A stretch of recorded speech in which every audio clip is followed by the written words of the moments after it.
Je suis le pain de vie, déclare le Seigneur. Jean 6, 35, 8, 12. Il fit cette déclaration à ceux qui le cherchaient à Capharnaüm. Ils s'attendaient à être nourris par Christ avec du pain. C'est pourquoi le Seigneur leur dit, je suis le pain de vie. Il est celui qui donne le pain de vie. Et il est lui-même ce pain. Le don et le donateur sont un. Ils ne sont pas séparés. Loué soit Dieu, Christ est le don de Dieu. Et il est également le Seigneur qui accorde le don. Quelle est la signification du pain dans la Bible? C'est la satisfaction, car l'Écriture parle de la faim qui représente l'insatisfaction de l'homme. Pour que l'insatisfaction de l'homme soit enlevée, le pain est nécessaire. La condition pour que les enfants de Dieu soient en mesure de terminer la course et la force d'aller de l'avant dépend dans une grande mesure de leur satisfaction intérieure. Si aujourd'hui nous nous sentons satisfaits, nous aurons la force pour toute la journée. Mais si nous avons le sentiment d'être vides à l'image d'une roue qui serait crevée, tous nos efforts seront vains. Nous ne devons pas conclure qu'il n'y a pas de vie, mais que certainement nous n'avons pas de force. C'est la satisfaction, ce sentiment inexplicable de satisfaction qui nous permet de continuer et d'achever la course. Voyons maintenant ce qu'est le pain pour les enfants de Dieu. Je suis le pain de vie. Le Seigneur Jésus soutient la vie de la même façon qu'il donne la vie. Beaucoup de chrétiens pensent que la nourriture c'est seulement une heure de prière ou une heure de lecture de la Bible. Ils ne savent pas que leur nourriture, c'est le Seigneur Jésus lui-même. Nous ne disons pas que la prière ou que la lecture de la Bible soit inutile. Mais souvenons-nous que le Seigneur Jésus déclare ici qu'il est le pain de vie, ce qui signifie que le pain de vie n'est autre chose que le Seigneur lui-même. Souvent, les enfants de Dieu ne sont pas satisfaits parce qu'ils ne connaissent pas Christ comme leur pain de vie. Nous rencontrons toujours des gens affamés et mécontents dans le domaine spirituel. Il n'y a rien qui les rende heureux, et de l'aube au crépuscule, ils sont en proie à l'insatisfaction. Nous ne cherchons pas à persuader les gens d'être arrogants ou autosatisfaits. L'orgueil et l'autosatisfaction, c'est une chose, mais être nourri et satisfait en est une autre. Certaines personnes, après avoir été traitées par Dieu, vivent devant lui dans la faiblesse et le tremblement. Elles n'ont pas la moindre trace d'orgueil car elles ont touché le Seigneur et sont pleinement nourries. Elles jouissent de la satisfaction que l'on éprouve dans la présence de Dieu et cette satisfaction est leur force. Comment alors pouvons-nous être pleinement nourris et satisfaits? Nous devons savoir que toutes les satisfactions sont directement en relation avec Christ. Toutes les fois que nous touchons vraiment la vie, nous obtenons immédiatement la satisfaction.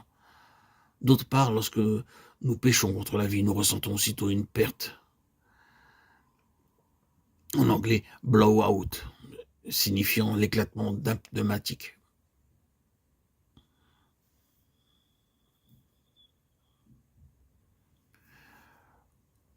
Notre travail pour le Seigneur doit faire de nous des gens remplis, non pas des gens vides et affamés. Dans une œuvre spirituelle, chaque fois que nous travaillons, nous nous sentons remplis. Si la faim se manifeste après le travail, c'est que quelque chose ne va pas. Le pneumatique est crevé. Si chaque fois qu'après avoir travaillé, nous ressentons de la faiblesse à l'image d'un pneu qui se serait dégonflé, c'est quelque chose qui ne va pas dans notre travail.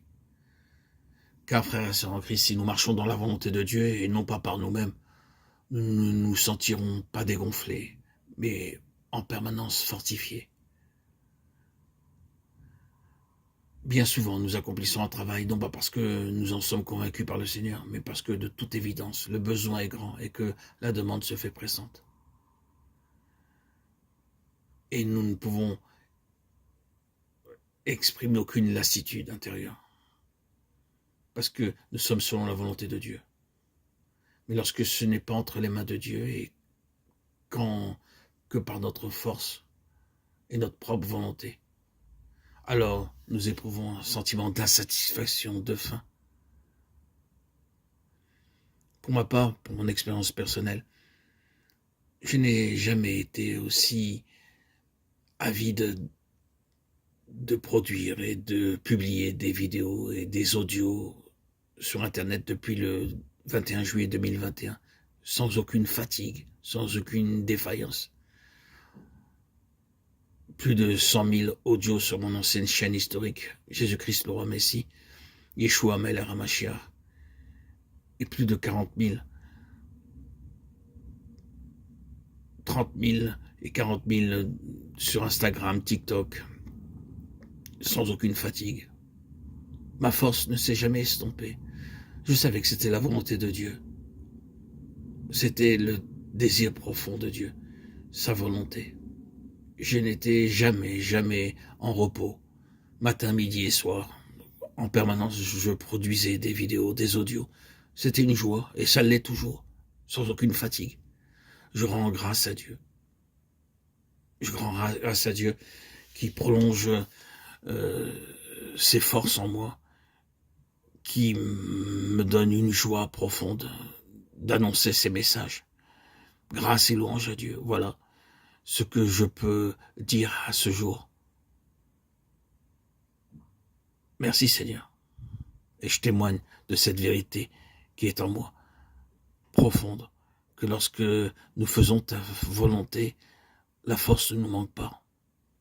On n'est jamais fatigué, jamais épuisé, toujours dans le contentement intérieur.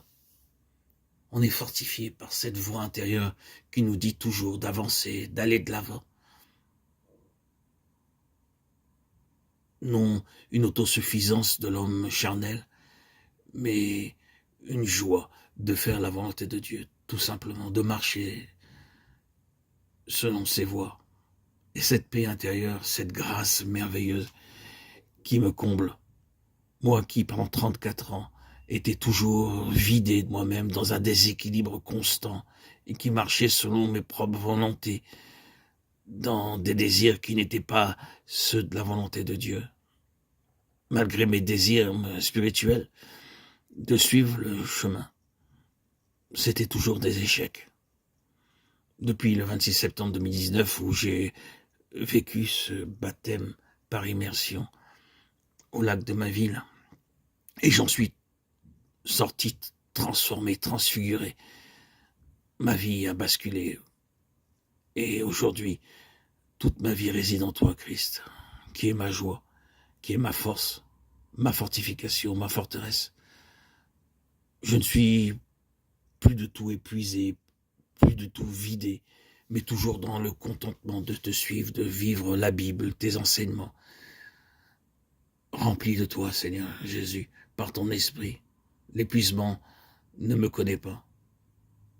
Je suis rassasié, rempli. Je te rends grâce, Seigneur, d'avoir touché mon cœur, d'avoir eu un impact sur moi. Je suis ceux qui sont comblés, qui sont toujours rassasiés, et non affamés, mais toujours contents et suffisants de toi. Non dans le superficiel, non dans ce qui est de façade, mais une vie intérieure profonde. Tu m'as impacté, Seigneur Jésus. Tu m'as impacté fortement, puissamment, et je t'en suis reconnaissant. Et tant que cette force sera en moi, à moins que tu me proposes de nouveaux horizons, je continuerai à produire des audios, matin, midi et soir, à les publier en permanence. Le petit blocage, c'est les limites de publication quotidienne. On ne peut en publier que 102 par jour. Je pouvais publier ce que j'ai en réserve, plus de 200 à 300, et qui sont en attente. Je serais tellement heureux. Des publications sans limite. Oh, quelle joie. Gloire à ton Saint-Nom, Seigneur Jésus.